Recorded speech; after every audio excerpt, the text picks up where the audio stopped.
episode 3. Today, we're talking about one of my favorite topics. We got my friend Joey Friend with us today. Hi. Also known as Joe Friend. Hi. Joe's the guitar player in Postal and the bass player in Yesterday's Youth. And he is a outdoorsman supreme, Central Ohio outdoorsman. It's true. So, he don't smoke no weed, but he's a good dude. Done it my whole life. So, anyways, today we're talking about one of my favorite things possible to talk about. My man right here, Bigfoot. The grass man, skunk ape. Skookum. Fucking, what's the snowman? The abominable snowman, the Yeti. Every region, every culture around the world has their own Bigfoot, you know. Can you think of any area in the world that doesn't have a Bigfoot story of some sort? I think like Antarctica. Yeah, right. It's just suppressed, dog. You know they got fucking Bigfoot in Antarctica, man. They're hiding everything down in that motherfucker. So today, we're talking about the keeper of the deep, the forest king, the last in a feral race of giants, Bigfoot. All right. So my take on Bigfoot, right, is I don't see Bigfoot as a monkey. I don't see him as a gorilla. I don't see him as a hairy hominid. I see Bigfoot as an evolved version of human, like a pre-existing, evolved, more intelligent version of human. As opposed to being down the evolutionary ladder, I believe that Bigfoot is up the evolutionary ladder. I think that's why I think he's super intelligent, and that's why he knows to stay away from humans. He's a vegetarian, so we don't find him or her scavenging for food, chasing game out of their nests. They nest deep into the wilderness. So all they really need is a water source. Mm-hmm. You know, they bury their own in the deep forest, so the bodies can deteriorate faster in those unexplored areas. I agree with that. So in my opinion, Bigfoot is like a benevolent, super intelligent being that probably was taking better care of the earth than humans were. You know, so there's a lot of stories about Bigfoot. Some people say he's an ape. Some people say he's a hominid. Some people say he's a descendant from the Nephilim giants, which is pretty awesome. You've heard of that, right? Mm-hmm. That's sick, right? Yeah. I got a book here if anybody wants to check things out. I didn't write this. You know, this is just something that I suggest reading if you like the topic. It's the Nephilim Chronicles. There's a bunch of the Nephilim Chronicles chapters, but this one's Fallen Angels in the Ohio Valley.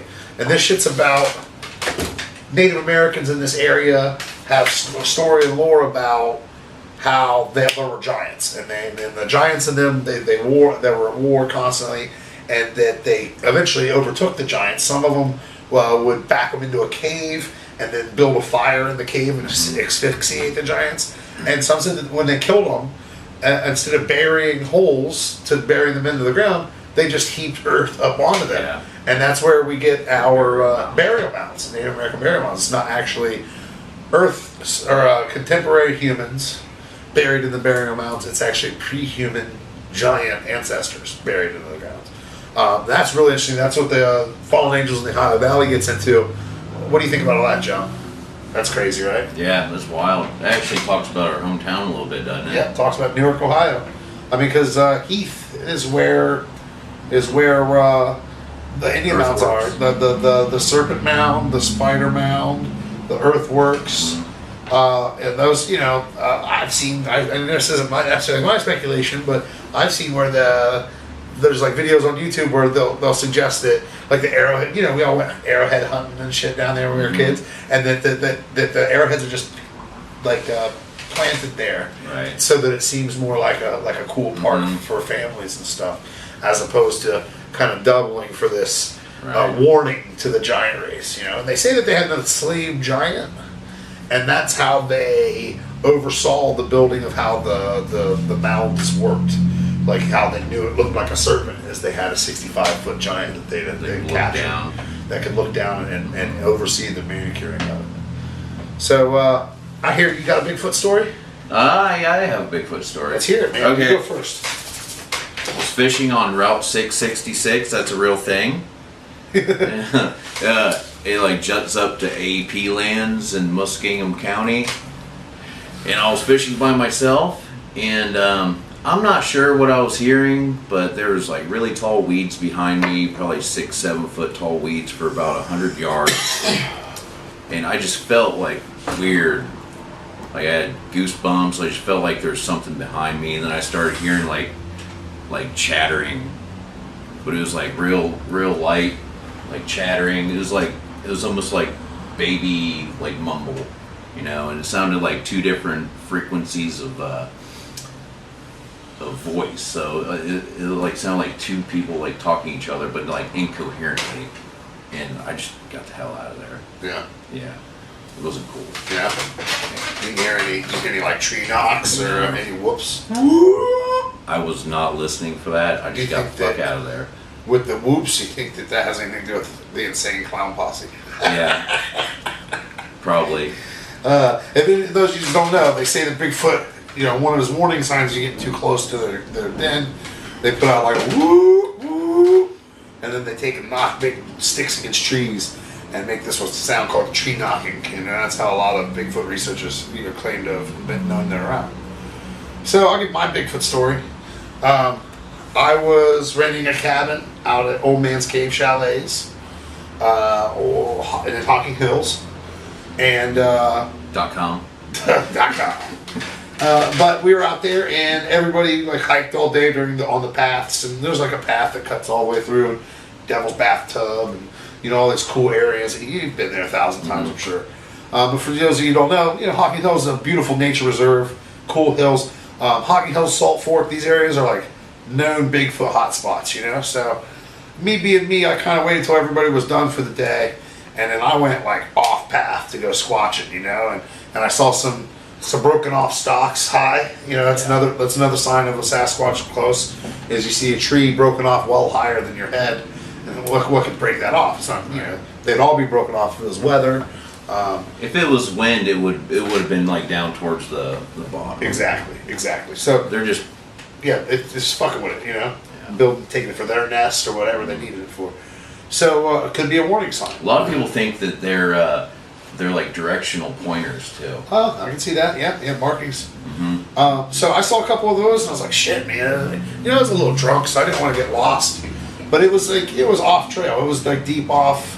You know, you go down the chalets, and then you cut around the corner of that, and it's just the woods, man. It's not like it's just the woods between the nature reserve and the campground. So next day I went down there, and fucking there's some goddamn footprints, man, right over by that fucking thing. Came back to Columbus, went to an art store, bought some castings and shit, went back down there. I mean, all within 24 hours, and we cast us a fucking footprint.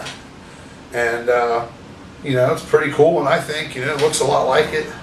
I've never done anything like that before, but it came out alright. I've done different kinds of 14 feet, or 14 inches, you know, so, and that's up from deep down Hocking Hills. So, you know, there's something, you know, do I think I'm ever going to see Bigfoot? I don't think so. I think he's too smart for that. I think that people have been searching for him in the wrong places. I think that we ever heard the possibility he's interdimensional or you know, like maybe he's existing on a separate plane and that there are only glimpses of him for a second because he's not really on this plane of existence. And that shit's crazy as fuck, man. I mean, that's like, that dude that came up with that must smoke more weed than I do, because that shit is, you know, some hideout brain shit. There's this guy, Cliff Brackman, something like that. This is a footprint that he found in Oregon. A lady had made a witness statement about having been chased by a Bigfoot, and he went to go meet her, and she was showing him the path in which the Bigfoot chased her, and there was a mattress just kind of thrown out, and there was 3 Bigfoot footprints on this, and I got this from him at the Ohio Bigfoot Conference this year. Cliff's awesome Bigfoot researcher. He's like one of those TV guys, you know, so sometimes I don't know what to think about those dudes because they're pretty douchey. Yeah, they're getting a fucking paycheck, you know. I mean, we're not getting paid. I'm just telling you what I fucking think about Bigfoot, you know. They're pretty hokey. Yeah. When I go to the Bigfoot conference, right, like, it's about 20% cool, interesting stuff. Like that's how I found this book. There was this one speaker, I don't even remember the guy's name, a couple years ago, and he was giving like reading suggestions that weren't books he wrote, you know? And then everybody else was there was like, well, you should see the answer in my DVD. And then the fucking DVD, they're just like, he smoked guitar and he smelled like shit, you know? It's like, I like to hear like, what do you think Bigfoot is? Not like, how are we going to find him or anything like that. We're not gonna. You and I for sure aren't gonna. Right. But talking about like what he actually is, I think is way more interesting. And there's way more points of possible communication with people, you know? What do you think Bigfoot is? I think he's just like a species that we haven't discovered. Like, he doesn't want to be seen, and he could be like any of those species. But who are we to know? I think humans are pretty arrogant to think that we know everything. Oh yeah. Because even like Bill was talking about Hocking Hills. From Hocking Hills to the Ohio River is 100 miles of just dense forest. Yeah. And like we haven't even just in Ohio a human hasn't touched every single part of Ohio. Yeah. So like think about like Alberta. Yeah. Like, oh man, those big because 90% of Canada's population lives just along the border of the Canada and America. So you're talking vast areas of untouched land, and like you could fit 5 Texases in that shit. Yeah. You know what I'm saying? So yeah, like you're saying, there's way too much that we haven't seen to assume we fucking know. Right. You know, and I see Bigfoot as a more believable version. If you were like, what exists most? Fucking lizard people, Bigfoot, aliens, Loch Ness monster. You know, go like the big 5. Well, you know what I'm saying? Bigfoot's absolutely the most feasible. Well, there's like the Gigantopithecus that lived like what, like 200,000 years ago, or 20,000 years ago, or something like that. They found in caves in China, and that's not too far away from 2018. When you're talking the timeline of human existence, you know, it's like the recorded history is like here, you know, and we're here. Like all of this happened here. Yeah, you know, all of this happened in that time that we don't fucking know about, you know, and to think that now because we can fucking send each other pictures of our dicks on our phones, now we're smarter. I feel like we're much dumber. See? Proves it. We're much dumber. You know? Then, you know, like fucking your great-grandparents probably built a goddamn house together. You know? I can't find a chick in the fucking world I can build a house with. Are you serious? You know, like, you know, those people, generations before us knew how to do a lot more than we know how to do. And who's to say Bigfoot isn't just... I just think he doesn't want to be found. He doesn't want to fuck with you. He's smart. He doesn't want to fuck with you. Yeah. There's a lot of awesome Native American theories, too, where Bigfoot is actually the reincarnated soul of a warrior chief that's reborn as like the king of the forest or the keeper of the deep, you know? That shit's awesome. That's super cool to think about. That Primal Rage movie that just came out is about that. And I think the movie was sweet. Bigfoot was a little aggressive for me in the movie. Yeah, I don't think he's like that. Yeah, he kind of looked like an ape, too, a little bit. Yeah. That's a little apey for me. I think he probably looks more like a human in the face than an ape. But it was cool. It was a good movie. It was a really cool angle on Bigfoot. Yeah. So I say you guys check the shit out yourselves. You know, there's all sorts of angles of Bigfoot to check out on YouTube.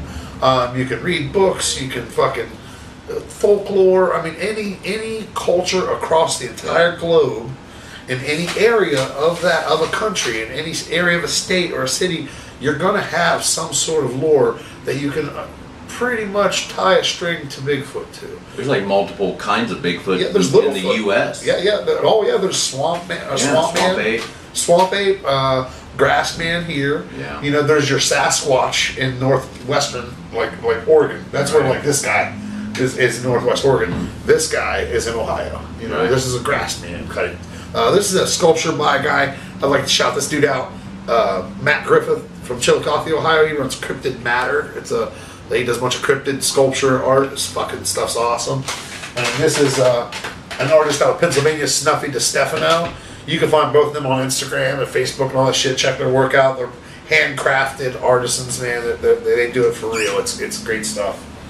What else you got, man? Anything? No, I'm good. Yeah. All right. So, like I say, check it out. Don't listen to us. You know. Get your own opinion. Get your own fucking opinion. I know how because I fucking thought about it already, dickhead. Check it out. Make sure you keep your eyes open for the next episode, episode 4, where we'll be doing our first episode about tattooing, where we'll be interviewing Lefty LaPuma about what it takes to make a traditional tattoo and things like that. So until then, take it easy. Like, comment, and subscribe to the channel. Check out Postal and Yesterday's Youth, and go fuck yourselves. Yes.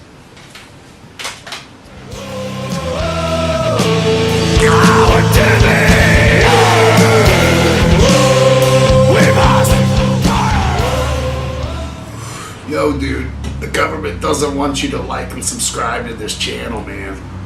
They don't want you to fucking comment. They don't want you to share with your friends because they're trying to suppress the information. The Knuckles knows how, motherfuckers. Knuckles knows fucking how.